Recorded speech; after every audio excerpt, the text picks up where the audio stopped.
Welcome, everybody. Welcome to Western Sydney University, Surabaya, Indonesia. Good to have everyone with us today. I think there is a number of people just dropping in little by little as we begin the webinar, but great to have you with us. Wonderful that you've given up a little bit of your time today to learn more about our offerings at Western Sydney University at our Surabaya, Indonesia campus. So just to double check, yeah, fantastic. We've got a lot of people who've dropped in. What we're going to do today, first of all, I should say my name's Gareth Lewis. I am one of the regional directors at Western Sydney University. Some of you may have been in touch with me already on WhatsApp with our follow-up to our inquiries on the Surabaya campus. Some of you may have been in touch with some of my colleagues here as well, but good to have you with us. We look after our promotion and international student engagement at Western Sydney University for the main part of our panel today. Really pleased to have with us today Dr. Kenan Matawie and Dr. Ed Mariyani-Squire, who are from our schools of computing, mathematical and data science, and also from our School of Business. So both of our academics will be talking to you just in a few minutes, but I just wanted to start today by, of course, welcoming you. The session today will probably go over an hour, but in that time, we're going to cover our information on our IT, computing, data science programs, and of course, our business degrees. And at the same time, we want to go through with you about some of the information on applying, so Surabaya, information about the wonderful city and the campus we have there, and all the sort of administrative part on that as well, living accommodation. But in the meantime, I just wanted to ensure if you've got questions, as this is a webinar and we don't have a microphone option for you to raise your question, please look at the panel of tabs at the bottom, and you can click on Q&A. And you can type your question into Q&A, and we'll try and answer those questions for you as quickly as possible. Great. Well, we've got 40 who've joined us already. That's fantastic.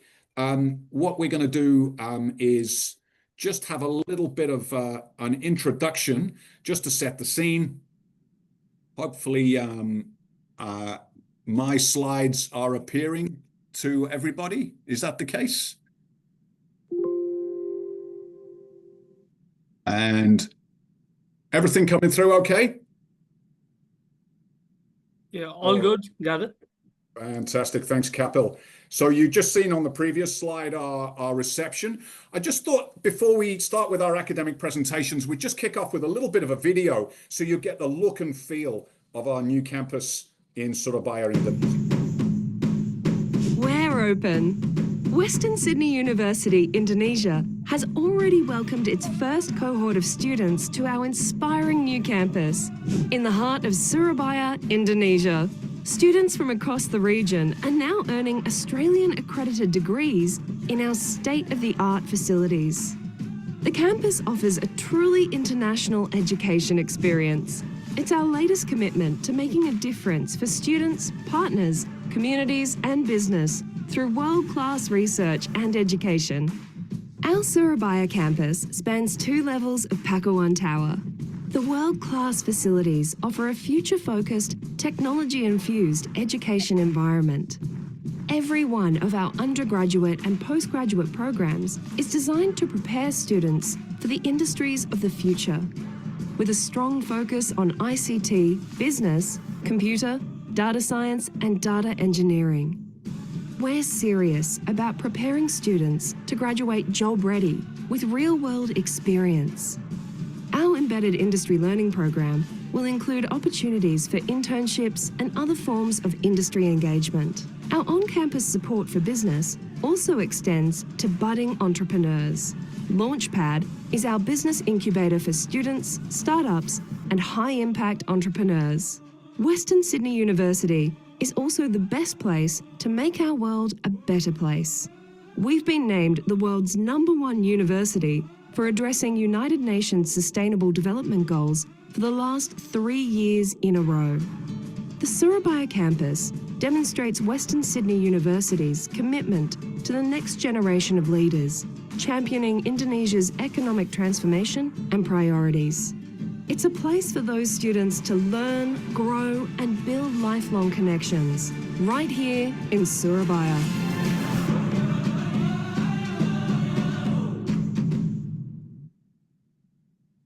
Wonderful. Okay, hopefully everyone, you got a little bit of a glimpse there on what Western Sydney University is all about and what we have for you at our wonderful campus in Surabaya, Indonesia. I think what we might do next is turn to our academic team today. We've got Dr. Kenan Matawie from our School of Computer Data and Mathematical Sciences. And Kenan, if you're able to share your screen, we're going to spend about the next 15 minutes or so looking at our computer science and IT and data engineering and data science programs. Kenan, over to you, sir. Sure. Can you see the screen now? Coming through, clear. Yep, great. Okay, my name is Kenan Matawie. That's my school, School of Computer, Data and Mathematical Sciences, and I'm let me see. Yep, I'm an Associate Dean International and Associate Professor in Statistics and Data Science. I'll be talking today about our courses from our school. Just before I start, I just want to tell you a few things. The world is changing, and it's changing by the technology. What is driving this technology? You need to understand and you need to know. It's two drivers, only two drivers, data and IT. And data and IT, it's the specialty of our school, Computer, Data, and Mathematical Sciences. We offer almost about 34 programs, which is, of course, undergraduate and postgraduate. 13 of them are postgraduate programs. I'm not going to talk about all of them, but I'll focus on only programs we offer in Surabaya. We have almost about 2,500 students. 500 of them are postgraduate. 2,000, it's really, I mean, it's undergraduate. That's really a huge school. So I want you to know that there is a lot of students trusting us, and you need to trust me what I'm saying today. And you really need to focus on these programs and how it's linked to the world today.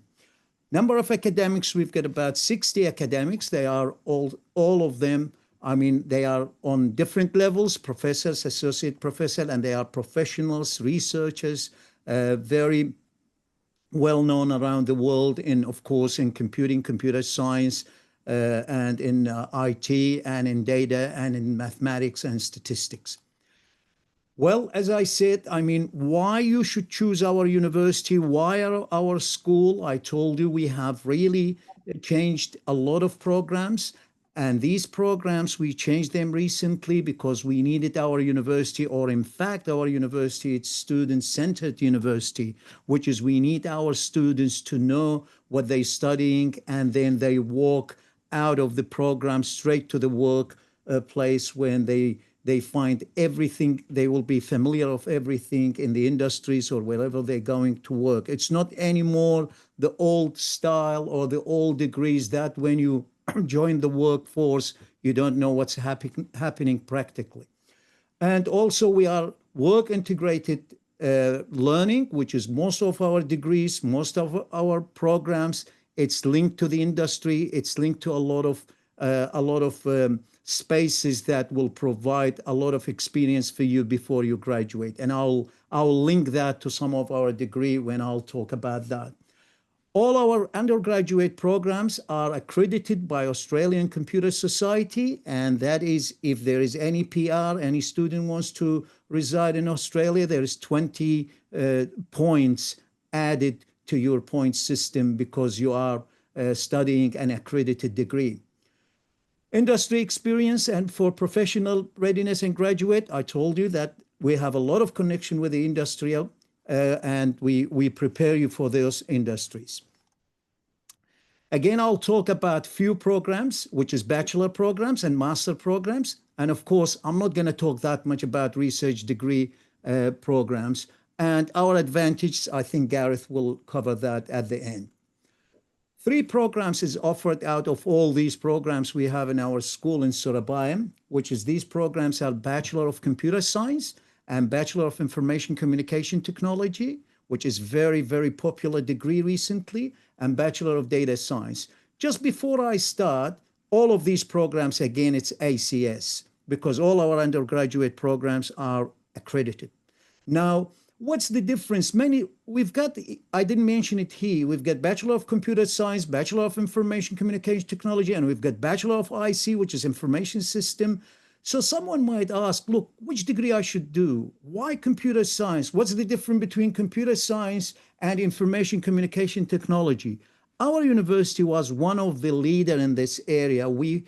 As the world changes, there is a need for a new degree.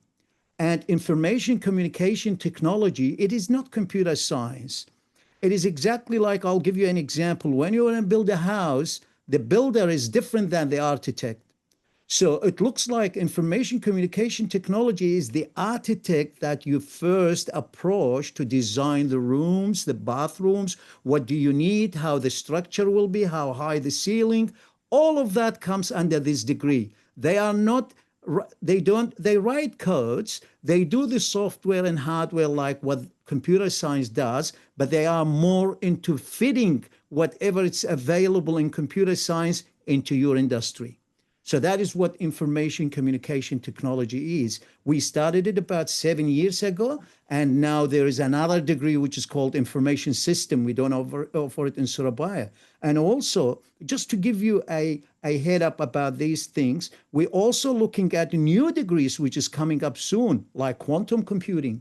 But many other degrees it's going to come up. So that is how things developed, and that's how things evolved to have, like maybe if you go back 10, 15 years ago, it was only computer science. That's the only degree we have in IT.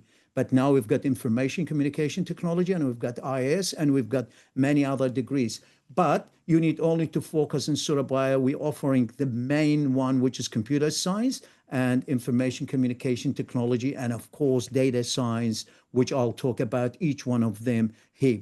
So here is computer science, which is a degree that equipped you with a lot of solid foundation into computer science. You study hardware, software, and how you develop these applications, how you write, how you write apps, and a lot of other things you will learn from that very stable, very well-known degree.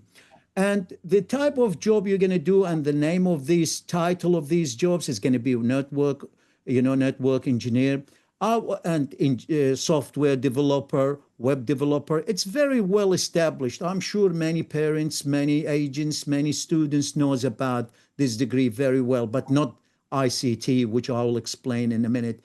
But I'll just look at one of those. If you look at cloud engineering, so what they do, they engineer cloud, and you need to know what is cloud. It's not the cloud we see in the sky. It's really like USB, the little USB in your pocket. So the only difference between cloud and the USB in your pocket is the one in your pocket, you have to physically connect it to your computer and you have to take it with you everywhere you go. While cloud, it's going to be there anywhere you go. Once you have the Wi-Fi, you can access your data. So that cloud engineering, it needs a lot of people to really engineer that cloud. And this is computer science, what you see for this degree. But how about the next? Well, before I go to the next degree, all our degrees are 24 subjects, 8 core, 8 major, and 8 electives. So those electives, you choose whatever you like to attach your degree into whatever you are interested in. So again, remember it's 24, 8 subjects.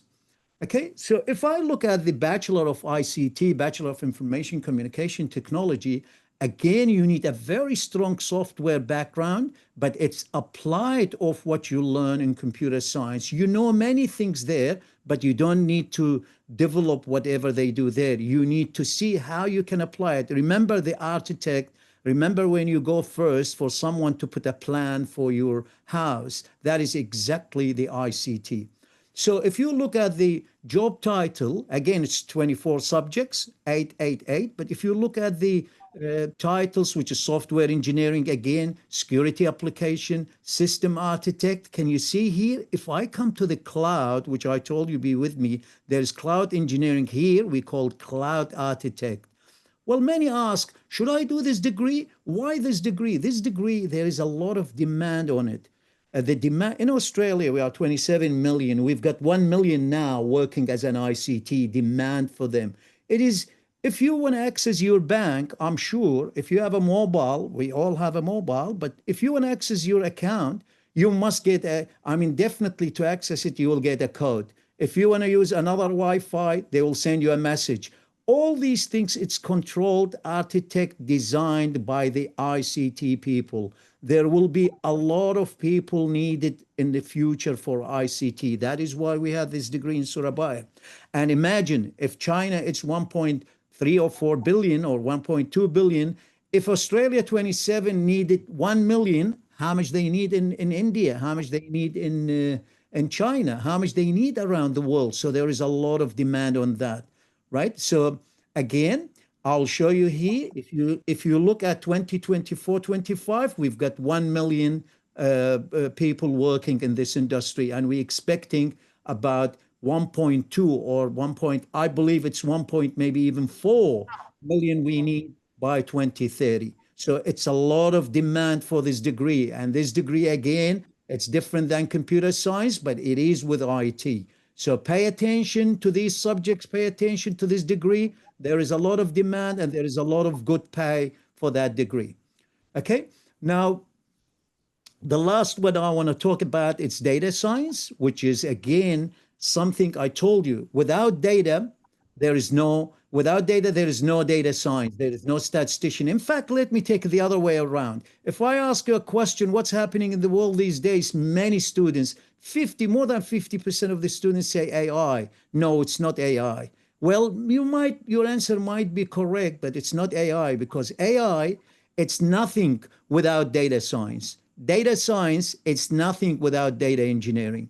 So you've got data science, and then you've got AI. When they put everything together, from what modeling, what prediction, what analysis, what other things they do with the data science, combine it and make it the AI. So data science, it's another degree. You need to be part of it, because we don't want to watch what's happening in the world. We want to contribute. We want to be part of that for your country, for the world, for many other things happening around us.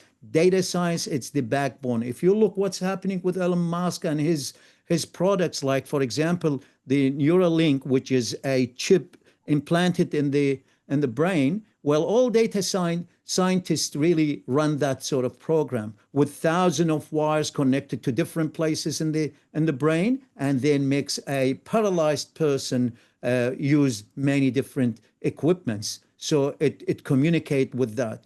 So who does all of this work and research and study for that? It's data science. And don't forget, there is a lot of demand, even more than the demand on ICT from data science. That's why we choose to have it in Surabaya: data science, MICT, and computer science. ICT. So in the coming 10 years, I don't think it's 15%. Well, I was reading the other day, I think it's going to be 25% demand on more people needed in the coming 10 years on data science. Well, of course, data science, you're going to get paid. There's too much demand. There's shortage in the market. Smart people in data science can earn a lot of money these days. All our students in data science, they are already engaged with some jobs and offer them jobs even before they graduate. So it's a degree you have to pay a lot of attention again, right? So that is data science, Bachelor of Data Science. It is, I have to go through that. It's called, and it's nominated from Harvard University, 3 top researchers on job availability and job demand. They called it's the sexiest job in the world, or in the 21st century. Well, of course, that was about 10 years ago. Now, about 6 months ago, they published another paper saying data scientist or data science program, it's still the most sexiest job in the world.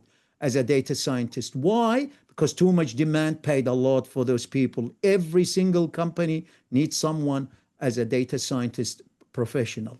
What is the title job, or what sort of career you will be called? Is data scientist, data engineering, data analyst, predictability modeling, and there is a lot of another jobs, and it's been, I mean, continuously different names of the job. The other day I saw government job in Australia called data strategist. So I asked them, what is it? They said, we need someone knows the data and tell us which data we should collect. So it's a degree you have to pay a lot of attention, and it's an interesting degree with a lot of demand on it. Again, it's 8 subjects. We will teach you. Don't worry about how hard is the subject, how complicated it is, how complicated the names are, but you've got 8, 8, 8. 8, which is core, 8 major in data science, and 8, where you want to use it, in what space. So you choose those 8 elective from the elective space, which is 80 credit points. And then you will be data scientist in sport. Here is what I just said. Who's going to use that? Your 8 elective will determine where you want to use it. Do you want to use it in insurance company? You're going to use it in finance, in media, in medicine, in sport, wherever, you name it, data scientist is there. Don't forget, data science and ICT, it's a degree you can use anywhere around the world. It's not like any other degree. You change even states sometimes. You have to upgrade your degree. You have to refresh it. But with these degrees we have in our school, you can use it anywhere, any place. You walk in, you can straight away start working. So data science, again, it can be used by any and everywhere around the world. And now it's becoming part of every single industry, every single department, everywhere around the world. Even universities themselves, they need one data scientist to plan about the students, about a lot of things related to students. So don't forget, data science, Bachelor of Data Science, which is, with us, it's 3 years. It is really something you need to look at. Okay, and here's the jobs from the data science. Again, I put it again because I included the master's degree as well. Can you see the one before the last, data strategist? Because I updated that just recently. Okay, here is just roughly how much you're going to get from our degrees and some other degrees. No matter which degree you get from our university, you get about 80 to 85,000. But look at the data scientist, it's the highest, 120 to 180,000 dollars a year. And that data strategist was 170,000 for a bachelor degree. And I was amazed. I wished I was much younger. I would have done this degree then I would have get these sort of jobs. Okay, but look at the ICT as well. It's the highest one. And the cloud engineering, look at the business analyst as well, which is, Ed will talk about that too. But it's got a lot of data science in it, subjects. So here is the academies. We really share with them many material, teaching. We have a lot of students going and getting employment with them, and they are one of the 3 major ones we deal with, and we collaborate and we teach them material. They know what we teach. We know what they need, and it's one of the top world leading in these areas of IT, data science, and data engineering. Master degrees, again, I'm going to focus only on 2, even though we've got many. One of them is information, which is we called MICT, which is Master of Information Communication Technology. If you really did any degree around the world, as long as it's recognized university and degree, you can do any one of these master's degree with our school. So you just apply. If you miss doing it undergraduate, you can do it as a postgraduate. And of course, you can do Master of Data Engineering. That's not Master of Data Science. We're offering Master of Data Engineering because there is no Bachelor of Data Engineering. We're still thinking about that. I don't think you really, students needs to be have a little bit of background to be a data engineer. Okay, so these 2 degrees, again, it's 2 of many other degrees we have, but I'll focus a little bit more. I'm not going to touch these other degrees. So here is the MICT, Master of Information Communication Technology. It's 16 subjects. It's similar to 24 subjects, but a little bit more focused, more condensed for master's students who finished the undergraduate degree. You study 6, which is going to be 8 and 4, and then you've got, again, some electives to focus on which area you want to use your ICT.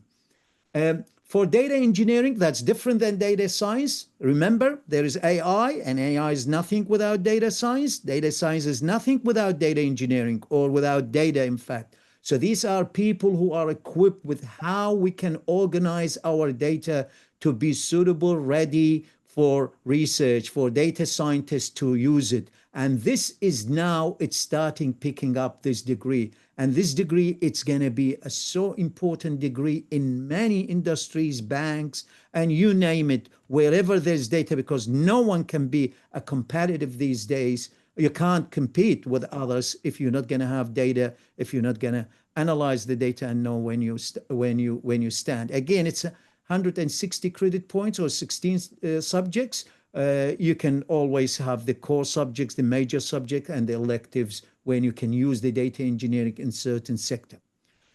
Okay, and you will be called data engineer, big data engineer, data architect, cloud data engineer, and machine learning engineer, because you're going to learn a lot about data, how you store it, what software around the world. And you can move anywhere around the world using what we use in our course, which is what top companies, even Elon Musk and his institutes, what he uses, what sort of software he uses for his data engineering. We use those software, and we teach students how to handle that. Okay, thank you. That's all from me about our courses. Wonderful, Kenan. Thank you for that. Thank you for powering through the offerings, undergrad, postgrad, and giving that bit of background, particularly about the career outcomes. Great information for our audience. Really, really useful. Okay, so I answered a couple of questions in the background there, but we can touch back on them later. But I think now some of the questions referred to, do you have the business programs? And as if by magic, yes, we do. And I'd like to hand over to Dr. Ed Mariyani-Squire from our School of Business. And Ed will be able to share with you the information on our undergrad and postgraduate business offerings at Western Sydney, Surabaya, Indonesia. Ed. Thanks very much, Gareth. Really appreciate being here.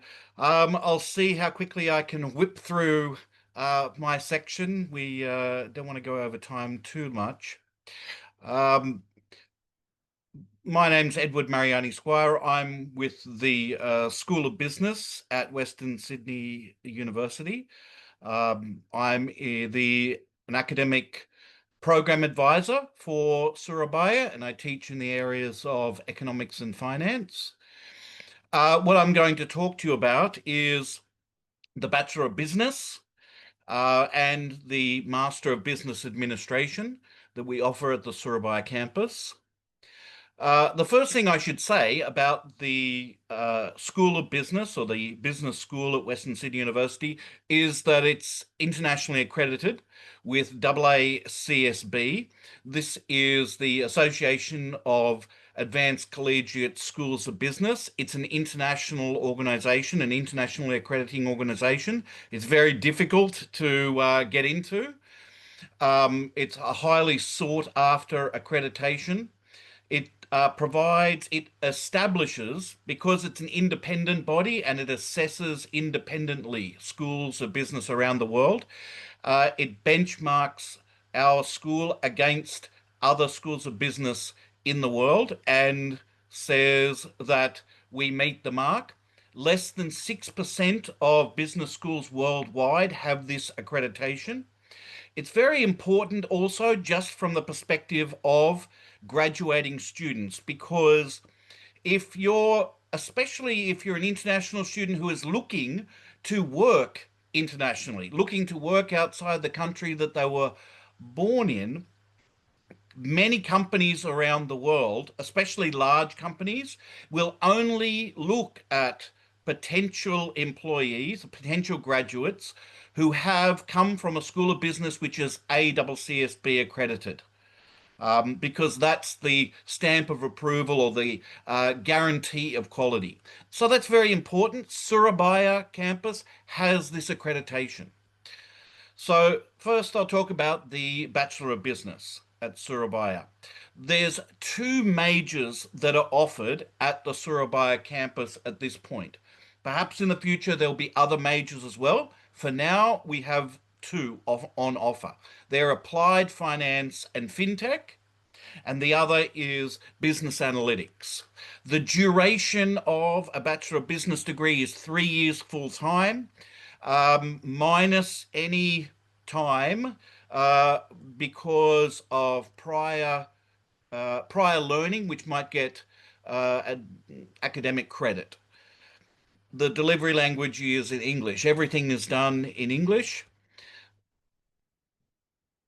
What's special about the Bachelor of Business, whatever the major, at Surabaya, and this is true for Sydney as well, you have to bear in mind that the Surabaya campus is not a partner or something like that with Western Sydney. It is part of Western Sydney University. It is Western Sydney University. So whatever the major that you're looking at, what we do in the School of Business is always try to provide, like Kenan has suggested, that happens with his school, is that we try to provide a kind of education which is practically focused. So it's not purely theoretical, it's practically focused so that when you graduate, you hit the ground running. You will know what to do moving into a job. All of our subjects are like that. We always work with real world cases, and for work integrated learning, we work with real clients that we utilize and work with within particular subjects. Also, we have a suite of 4 subjects which are specifically devoted to career development and employability skills, because that's really important in a competitive job market within business. This is for the Applied Finance and FinTech major within the Bachelor of Business. This is the general structure. You can see there we start with 4 core introductory business subjects, which every business student has to have. Business, marketing, management, finance. That's a core that no matter what you're doing, you have to know that. Then we have something that's unique within Bachelors of Business and Commerce in Australia, and that is 4 employability subjects where we really focus on developing employment skills, professional employment skills that are useful in getting a job, essentially, right? Making you more attractive than the average student. Then there's the Applied Finance major itself. This is the meat and potatoes, the core of the Applied Finance and FinTech major. And this covers all of the areas that are necessary within finance. So there's finance and technology, corporate finance, modeling, banking, investment, global finance, securities, and then there's also an engagement project. The engagement project is not so much an employability subject, it's a work integrated learning subject where students work with an actual client to solve a problem which the client has explicitly said, we want this problem solved, and we want you to solve it. And you really do actually have to solve the problem for the client. Then we have complementary subjects that go 6 complementary subjects, which they're complementary to the Applied Finance major. And these include economic subjects, analytics, property investment, and entrepreneurship, which is really a management subject. And then we have some subjects which are specifically Indonesian focused. What areas, what industries do students who are doing a applied finance, where do they end up? Well, surprise, surprise, they end up in the financial sector predominantly. not exclusively, but predominantly. And the financial sector is composed of many subsectors. It's a capital market where the capital market is about the stock exchange. That's the movie part of what you see, Wolf of Wall Street type thing. The stock exchange, bond market, securities market, derivatives markets. Then there's the banking sector itself. So this is conventional banks, but there's also non-conventional banks. For example, in many countries now, there are Islamic banks. Islamic banking requires knowledge, fundamental knowledge of applied finance in order to function as well. And then there's a non-bank financial institution sector. That's insurance companies, pension funds, finance companies, peer-to-peer lenders. And finally, there's regulatory institutions. That is, organizations that are established by governments to regulate the other institutions in the sector. This shouldn't be discounted, by the way. A disproportionate number of students actually do go into regulatory institutions. It's a very large, governments are very large employers, and they pay reasonably well as well. Also, it's very secure employment. What kinds of careers? I should say that that's mainly in finance, but anyone who's done applied finance will also, in any large corporation, they will have a team, even a whole department, which is just devoted to finance. That's why we teach corporate finance. It's an essential feature of any large organization. So you should bear in mind here that we want to make a distinction between accounting, which is very much, for example, personal financial planning, and what we're talking about here. What we're talking about here is the big end of town. We're talking about working within institutions, dealing with very large amounts of money. That's what applied finance is about. It's not about your personal finances. What kinds of careers? Well, there's all sorts of jobs. This is just a small list of them. There are so many jobs, I can't list them all here, but they are all related to the different sectors that I referred to before. So company finance managers working with corporations. All corporations have company finance managers. So stock, bond, and securities traders, bank analysts, and so on and so forth. For the business analytics major in the Bachelor of Business, again, we start with the same introductory core subjects because it's the same degree, and the same professional core subjects to prepare students for employment. And then we have, that shouldn't be applied finance major, that's the business analytics major. And you can see within that the kinds of subjects that are covered within that. When we're talking about business analytics, we're not, as Kenan was talking about, we're not talking about computing and data per se and data development per se. What we're really thinking about is how do you use data in a business context? Right? How do you use data to facilitate the aims, the goals, the outcomes for particular kinds of businesses? Now, that involves things like analytics programming, visual analytics, the use of big data, human-computer interaction, and so on, financial modeling, and so on. But they're always focused on what's its ultimate purpose. That is, how can it be used in order to, for example, generate profits, improve a marketing campaign, increase market share, increase revenue, decrease costs, find more efficient ways of producing the same kinds of outcomes. Then there's 6 electives which students can choose from what's available. And then there's the 4 Indonesian subjects, specific subjects. What kinds of industries do people end up in with business analytics? Well, much like with, as Kenan was talking about, all over the place. Data is everywhere now.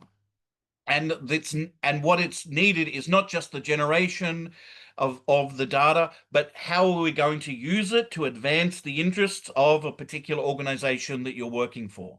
So that's within banking, finance, and the consulting sector. So KPMG, Deloitte's, PwC, all use data analysts. Okay, in the technology, software, healthcare, all sorts of sectors, wherever there's data, you need to be able to interpret that data and know how to use it to your advantage. And that's what business analytics is about. And so there's all sorts of different kinds of jobs that they involve. By the way, for both business analysts and for applied finance, the kind of difference in pay between, say, for example, in Australia, it's usually around about 20% more on average. Someone with these kinds of degrees earns 20% more than the average salary in Australia. Turning to the MBA, the Master of Business Administration for Surabaya. The entry requirement for this is a bachelor's degree in any discipline. The duration is 2 years full time, and the delivery is in English. This degree, I would characterize, you can get different kinds of MBA. So at Sydney, the Sydney City campus, or the Parramatta City campus in Sydney, there are specializations you can choose. But much like in cricket, everyone needs an all-rounder. And that's what the MBA in Surabaya is. It's an all-rounder MBA. It's a solid all-rounder.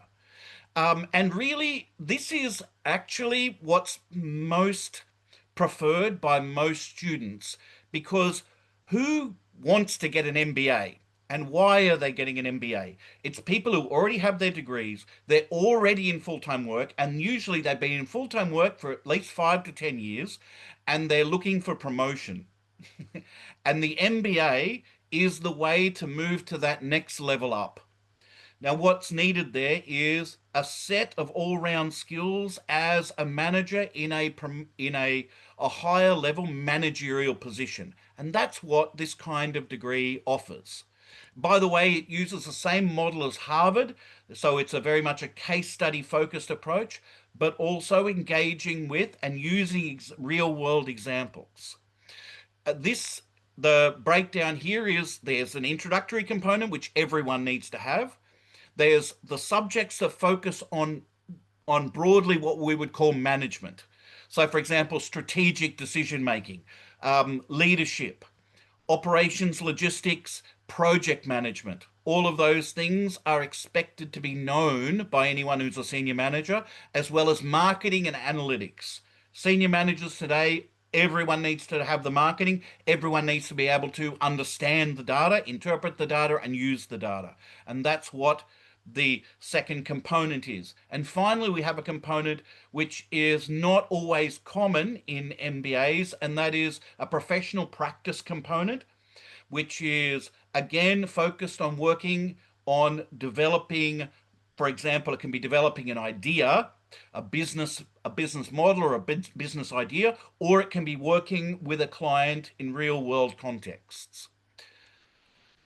Lucky last, and this is, I'll finish off with this, is that I recently looked at how Western Sydney University compares with some of our major competitors in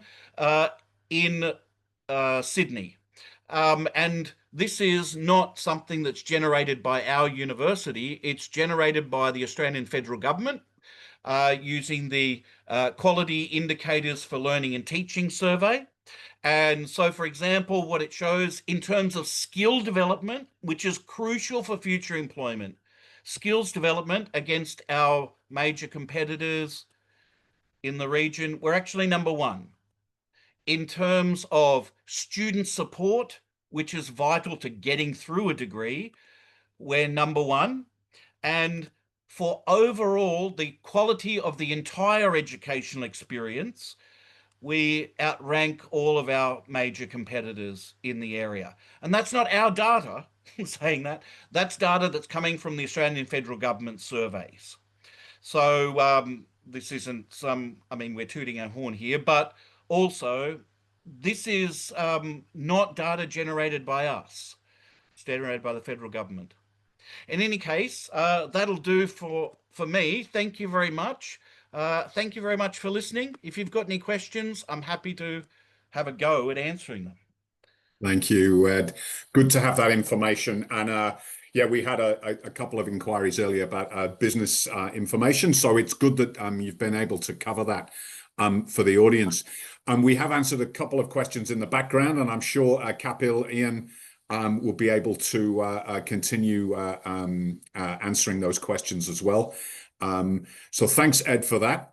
Stick around. I'm going to just carry on now with a little bit of information, more general information about Surabaya, about the application process, about living in Surabaya and that kind of thing. So just let me bring up on screen the slides to share.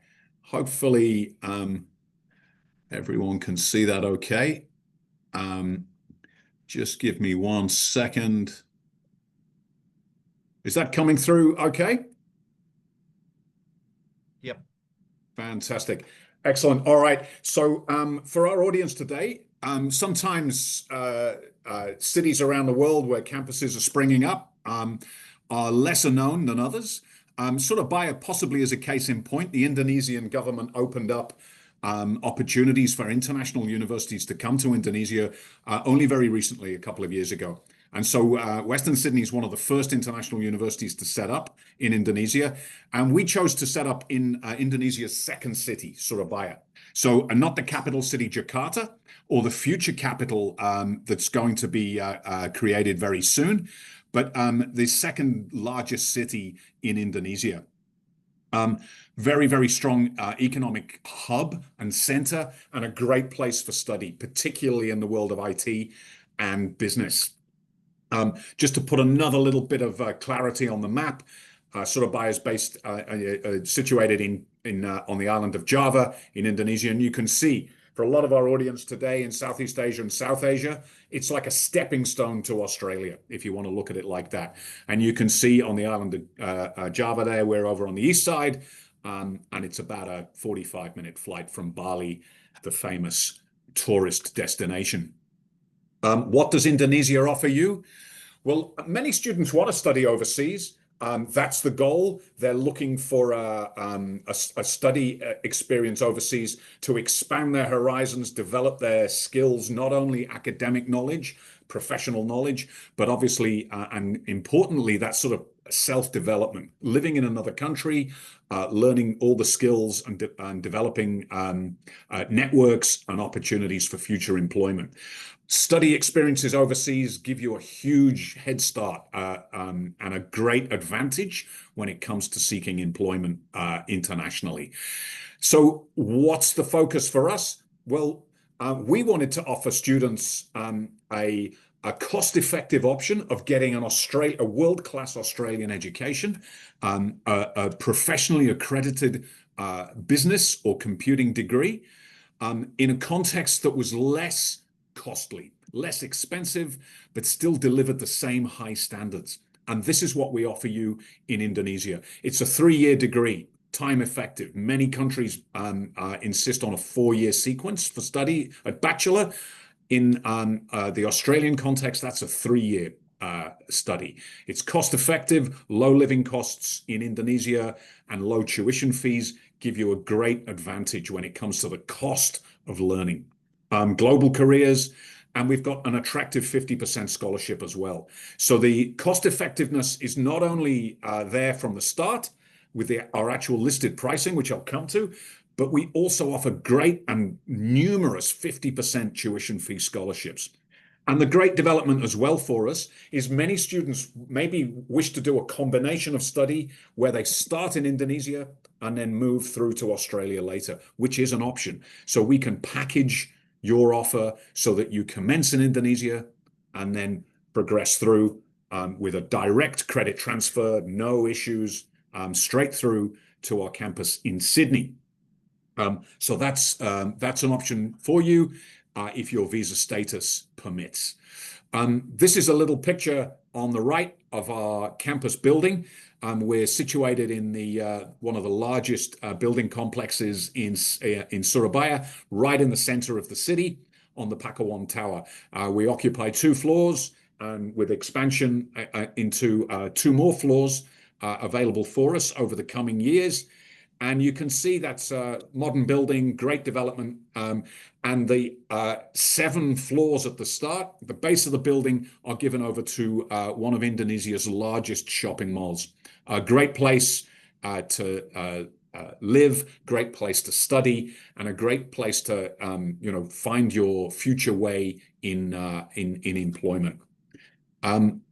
Few images of the campus. What we have created here in Indonesia matches everything in terms of facility, function, decoration, and student services that you get in Sydney, Australia. So no one is shortchanged with the look and the feel. And of course, with a smaller campus and a dedicated student services team, an academic team, you'll get exactly the level of support that you need. It's a very friendly environment and a great place to learn, but very relaxing and very, very productive for you academically. Just in terms of our location, like I mentioned, Pakuwon Tower, there's the address given there. It's very easy to move around in Surabaya. I've been there a couple of times. It's people can get a very inexpensive, cheap taxi, motorbike taxi to move around. And we've got accommodation as well that's quite nicely located. I want to talk to you about near the campus. One of the options here, this is just one of the apartment buildings, the Praxis Apartments, which is about 20 minutes in the car. Traffic's quite good in Surabaya. Many Asian cities have very, very difficult traffic to navigate around. Surabaya is actually pretty good, and it's one of the best reputations for lower traffic volumes in the whole of Asia. So it's about a 20-minute car ride, probably a bit faster on the motorbike taxi. But this is one of the campus accommodation availability options that you have.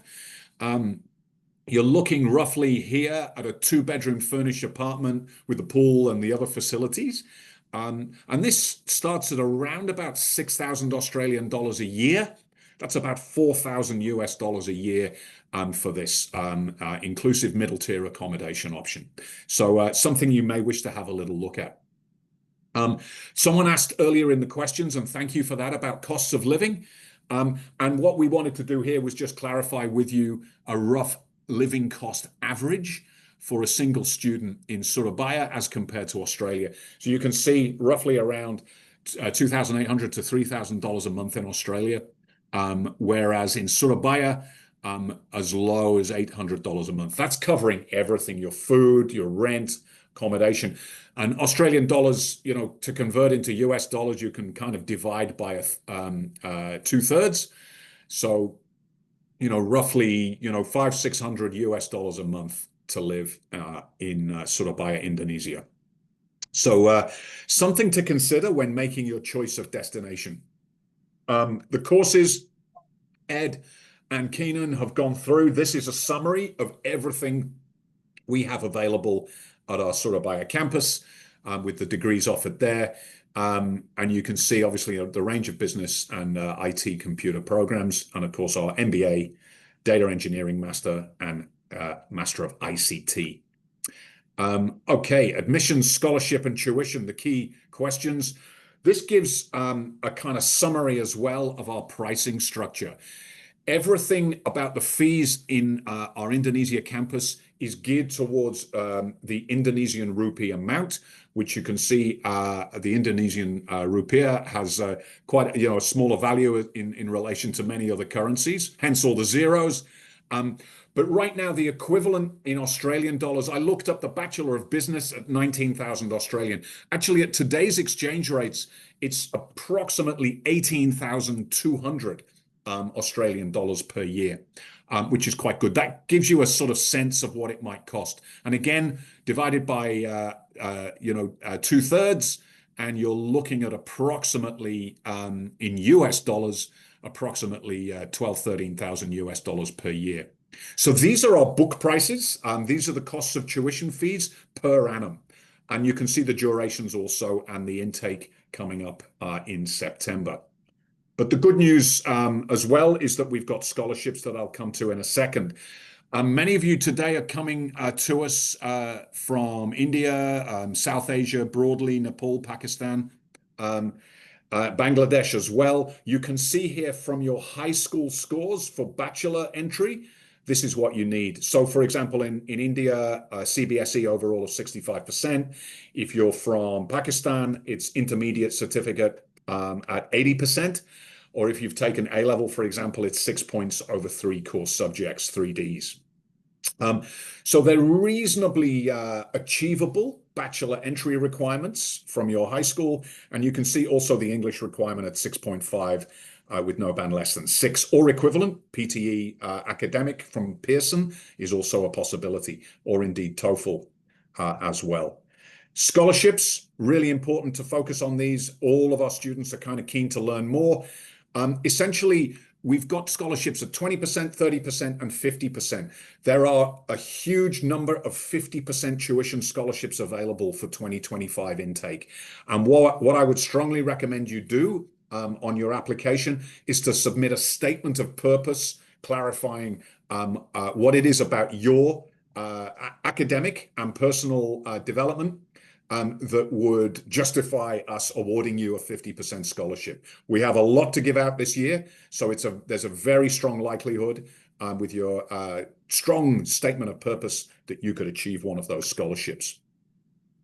Dates this year, we start get students over in late August, and classes commence actually on the 25th of August, so a good couple of months away, but there's plenty of time for you to apply and secure your visa as well.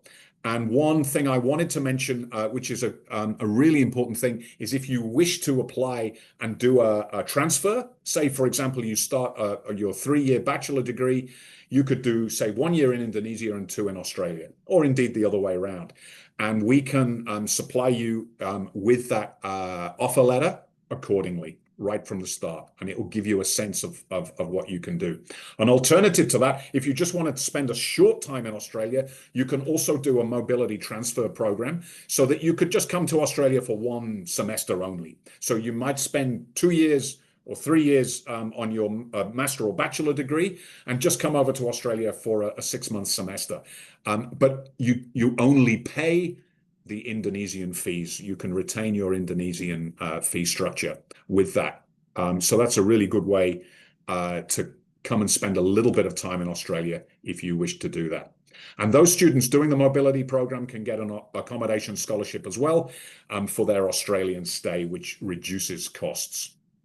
Now, just what I wanted to do was bring you down just for the final section, if I may, just here on our information on the packaged offers. So I mentioned that you could do, say, 1 year in Surabaya and then come over to Australia for the rest of your degree. If you want to do that, you have to inform us at the start that you're going to do that. And we do need, of course, to review your profile in terms of a visa for Australia. To get a visa for Indonesia, very straightforward. Student visas for Australia are a little bit more complex, and there's a greater financial capacity that we need to see. But this is an example of a sample offer, and you can see on the left page, this is the Bachelor of Data Science, say, with the initial period of time for 1 year in Surabaya, and then packaged on the right-hand side, you can see the 2-year component that is included for your time in Australia. So this is a 3-year degree carved up into 2 parts, 1 year in Surabaya, Indonesia, and 2 years in Australia that's available for you. Applications are submitted on StudyLink, our application management platform, and essentially the documents we need from you to get started with an application are just your ID, passport, or state ID, and your transcript, either your high school results or your transcript from your bachelor degree. And if you have an IELTS test, that's fantastic. You don't have to do it immediately, but it's great if you've got that to start with. And just a little bit of information on our visa guidelines. We've created this slide to give you a bit of a comparison between Australia and, of course, the Indonesian visa. Australian visa 500 program. In the Indonesia, it's the E30B. And it's an online application. With the Australian visa, the student has to submit it, usually in conjunction with their education agency. But in the Indonesian visa, we organize it for you. So we're allowed to do that. And of course, the process is quite quick. So it only takes about a week to get your visa. Australian student visas right now are taking upwards of 4, 5, 6 weeks, sometimes maybe even longer. So be aware of that. Now, someone asked earlier about paid work and what can you do on your student visa. In Australia, as you know, paid work is allowed whilst you're studying. The study visa in Australia allows you to work. In Indonesia, it doesn't. But once you've finished your degree in Indonesia, you can apply for employment in the country if you wish to stay on. And that is, a very feasible option after a little bit of time spent there. 2 years plus on an Australian visa, your visa is granted depending on the study program. The Indonesian visa is a 2-year extendable visa.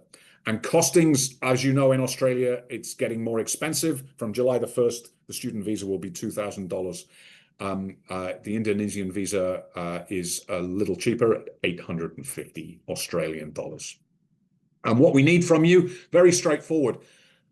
In terms of the documents you need to apply, you need your valid passport, a letter of guarantee from your sponsor, your parents, guaranteeing sufficient funds for travel and living, a statement from the financial support, a bank statement of $2,000 that is recently in your bank account in the last 3 months, and a declaration from you to submit to Indonesian law, a letter of good health, and your high school certificate.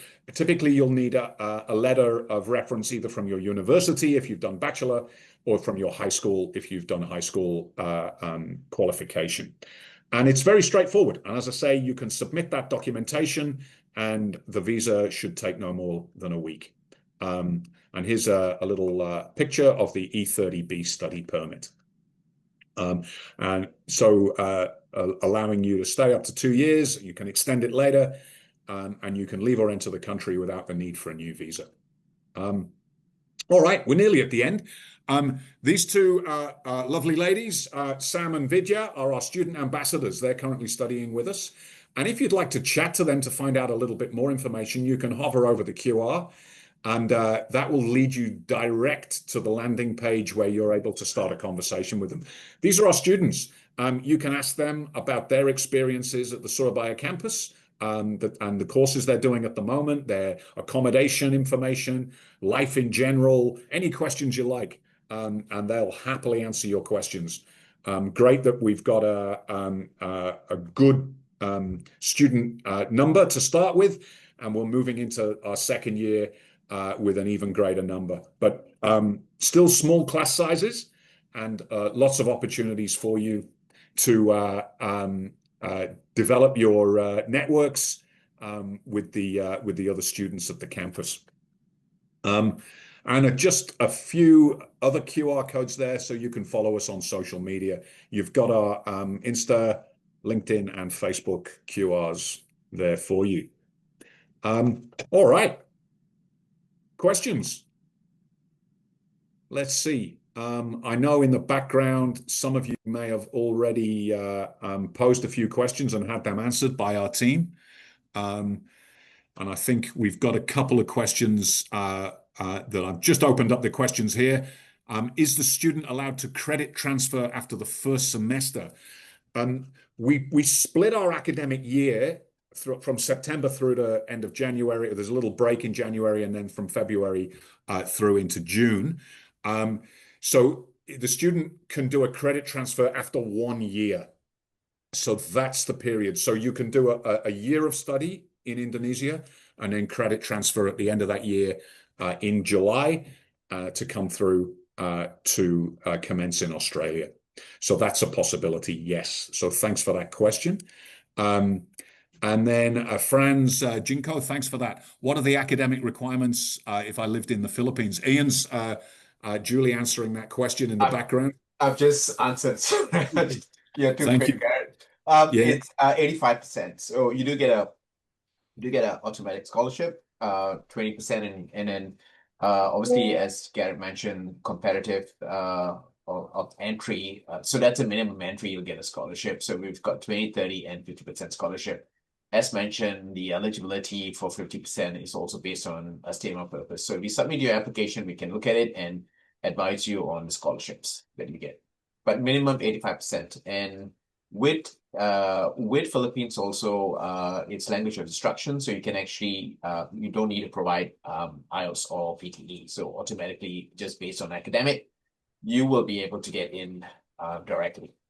Yeah, and just on that, with most countries, we will require an IELTS or Pearson PTE for entry into the degree programs in Surabaya. If you've done international baccalaureate or A-level, one of those international English medium qualifications, it's much easier, and you won't need the IELTS requirement if you've been successful in those. But for most in CBSE in India, intermediate HSC in Pakistan, HSC in Bangladesh, these qualifications usually broadly across Asia. I know there's a lot of English delivery in the curriculum, but the requirements are, as part of our Australian accreditation, of course, that there is that English qualification there. Questions have come up about full scholarships. Everyone wants a full scholarship, but unfortunately at our institution, the maximum scholarship is tuition is 50%. But as I've explained, when you look at the dollar value that or the dollar tuition rate that we apply to our Indonesian campus, it's already significantly reduced down to approximately 20,000 Australian dollars per year. That's a very, very low cost Australian degree. And then on top of that, with a 50% scholarship, potentially that could reduce down to less than 10,000 Australian dollars a year. That's fantastic value for money for AACSB accredited business degrees, MBAs, business analytics, and applied finance and fintech, or indeed the Australian Computer Society professionally accredited degrees in IT. Great value for money. And when you think about the salaries that you can generate as a result of these degrees that you've got in your future, these fees that we're requesting for the tuition are indeed going to be, you'll be earning that money back within the first year potentially. So look at the cost of tuition, if you like, and the cost of study from that perspective. Your future earnings are very, very positive with that. Garrett, can I ask one of the questions? Is it possible to apply this year? Yes, definitely. We do encourage you to apply this year. Our intake is September. So orientation is, sorry, it's not September, it's August, late August. We do encourage you to apply this year because the scholarships are offered this year.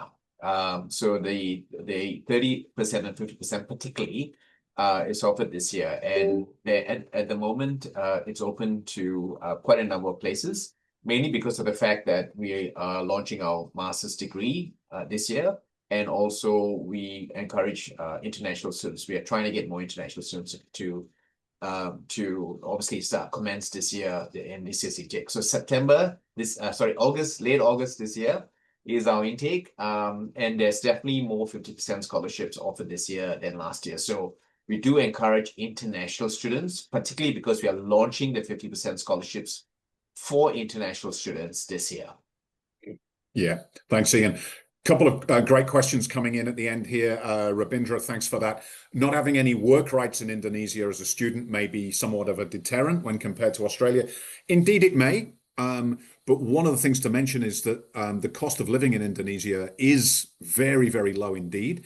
So it should be hopefully possible for the families to fund the students. Some students also, potentially have, online freelance type work that they do sometimes. So to work legally in Indonesia, it's not possible on that E30B ITAS student permit, but there are other ways of generating income. in this modern world in which we live. So, you know, that's to be considered. But yes, you do raise a point, but I will stress the low cost of living in comparison. Students in Australia need to work very often to, you know, to pay their rent and to you know, deal with the costs of living. Students in Indonesia may not need to work because of the costs are so low, and they can concentrate better on their studies as a result. So do please factor that into your consideration. Rabina, thanks for the question about the Australian student visa. It's going to be $2,000. The government aren't going to move on that. It's from July the 1st. So Rabina, if you've got visas to submit, and I know you might, get them in before the end of June. Yep. So Anjali, thank you for the question, answered from Rabindra's about working while studying. And Sajid, thank you for the question. Minimum bank statement. So for the study permit in Indonesia, $2,000 is required from the family bank statement. So, and that has to be a fresh bank statement from the last 3 months. So very, very straightforward to qualify, and 100% visa success rate so far for Indonesia. And I'm sure that will continue. Ed, sorry, hand up yes. at a point. I just wanted to clarify an answer to a question from Pradeep, which was about how much credit transfer can you get if you've studied, if you're, say, a quarter of a way through a degree somewhere else or halfway through. Now, it could be Indonesia, it could be another country. It's not important. Let me just clarify how it works exactly. What happens is you would apply for transfer credit by supplying us with your official academic transcript. Someone like me, if it's a Bachelor of Business, it will literally be me. We'll look at that transcript and look for what subjects have you done that are equivalent to the subjects that are in our degree. And if you've done and passed subjects that are equivalent to our degree, then you don't have to do those subjects in our degree. Okay? Now, you could say, well, couldn't I cover almost all of the degree? No. Up to an absolute maximum of 2/3 of a Western Sydney University degree, you could get transfer credit for. But that almost never happens. Most students have done 1 year in a degree, say in Indonesia or India or Pakistan or Bangladesh or wherever. They've done 1 year.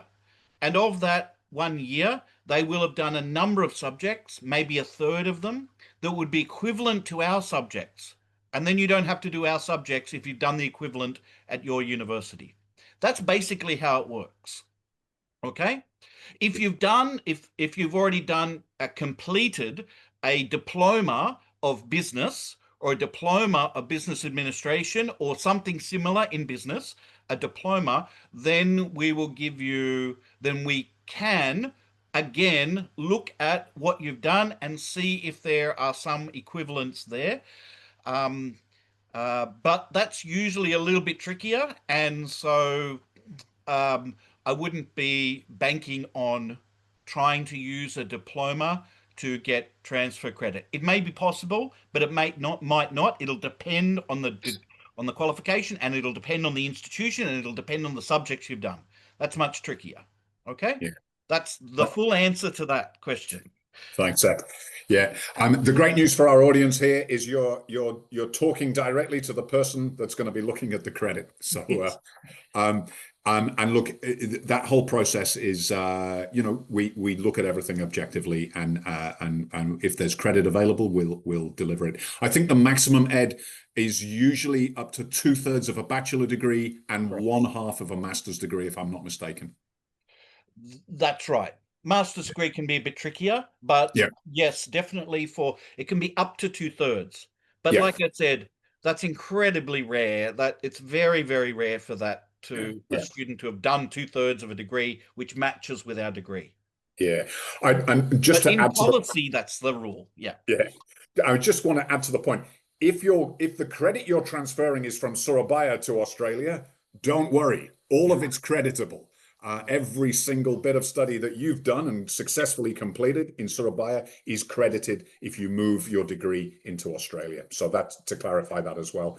Can I also ask a question, Garrett, to Edward? Edward, if I was a student that actually has work experience, and would that be obviously permissible in terms of exemptions if apart from obviously if you've done a master's degree, or you have a master's degree with work experience, would that also be taken into consideration in terms of exemptions? It's possible. This is a even more nuanced area, because what you have to do essentially for if you want academic credit for work experience, you need to be able to demonstrate, and it'll usually be for one subject, maybe two, but what you need to demonstrate and make a case, you have to make a case to say, look, I have done what's required as per the learning outcomes of this subject. I have met those learning outcomes via my work experience. So you have to be able to, you basically have to write a case, say, look, this is what I've done in my workplace, blah, blah, blah, blah, blah, X, Y, Z. And this is the learning outcomes for this subject. And those learning outcomes have been met.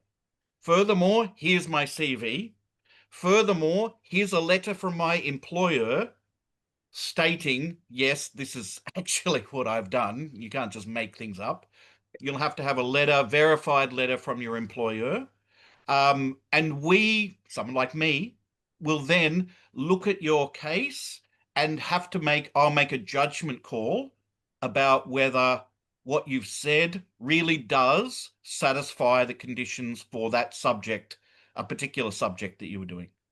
That will be a judgment call, because every person's case, every person's work experience is very different. So I have to judge that for myself. Okay. Right. Thanks, Ed. Can I add here, Gareth? Yeah, Kenan, please. I agree with Ed, but there was many cases with our degrees when we used experience for master's degree. We use it as equivalent to the bachelor degree. And also we use experience for other things, sometimes for a subject, but also in some cases, we added competent exam. So we say, can you prepare for that and come when you're ready? We've got for you an exam. So we give an exam, which is similar to what he's done and what we need from that. And then if he passes, we will say, yes, you are qualified for that particular subject because of your experience or because what you did there. But there was cases, and I think the university, even our school, are looking deeply how to make the experience equal to the bachelor degree. Like if you've got 7 years experience with all these subjects you've covered, you might do a master's course with us on particular area. Yep. Yeah. Okay. Yeah, I would simply add to that, yes. That's the same.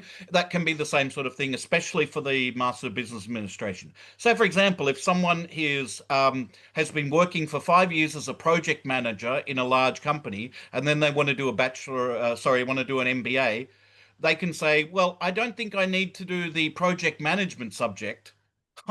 That's been my job for 5 years. And so we'll look at their case, and then if it turns out to be that's true, then yeah, you wouldn't do that subject. But there'll be a whole range of other subjects which you would have to do because you don't know everything. Yeah. Thanks for that. And good to have that clarification. So if you do have that sort of background or history, then you should certainly consider applying for some kind of advanced standing, a recognition of prior learning, prior skills. So I think we don't have any further questions. I'm not sure, Ian, if anything else was sitting there in the background. Just the additional contact. If anyone wants more information, please, you can either contact our ambassadors, as Garrett mentioned, also on the chat. On the chat, we do have our information, both Garrett, myself, and also Kapil. Please do message me or on WhatsApp or email. I'm happy to continue conversations after. And if you need any help with the application, we can help. We do, or you can apply directly. And Kapil, myself, and Garrett can advise you on that. Or or you can go through one of our selected representatives around the region. So happy to help, whatever you need. Do submit your application. There is accessibility to our 50% scholarship. So as I said, we're launching it this year. We do want to encourage students to apply, and then we can get back to you as soon as possible in terms of whether you meet the eligibility and also in terms of scholarship. Thank you. Yeah, exactly. Thanks, Ian. Thanks for that. And just as a final one, if I able just for one final screen share before we finish up, you get from our website, you can see that our Indonesia campus has a specific website. If you go to that ID at the top, westernsydneyuni.ac.id, you come straight through to our microsite for Indonesia campus. Chat to our ambassadors there, how to apply, the whole process, the program information that we've got. Very, very straightforward website for you to have a look at. And also, Gary, to add to that, if you go right down, there's an international specific. So you go right down to the page. You can see international students. Go up a little bit. Sorry, up a little bit. That's specific information for international students. So go up. Yep, there you go. Yep, yeah. There you go. On your right to the right, there's an icon there. Just click into international students. Once you get in, it'll actually have specific information specifically for students, including agents and including more information around programs and documentation. Thank you. Did that click through, Ian? Can you see? Yes, I can see it. Yeah. No, perfect. So yeah, there you go at the top. westernsydneyuni.ac.id, and that will take you straight there. Wonderful. All right. Thank you for staying with us. Those of you that have, really good. Thank you, Ed. Thank you, Kenan, for your contributions from the academic perspective. Kapil, Bella, for typing away in the background there. Much appreciated. We'll follow up with all the attendees, and any questions you've got, we will happily answer. Looking forward to getting a few applications through and to seeing you in this wonderful campus you can see behind me. Lovely chatting with you this evening, and good luck with your choice of study destination. I hope it's the Western Sydney one in Surabaya, Indonesia. Thanks, everybody. Good to talk.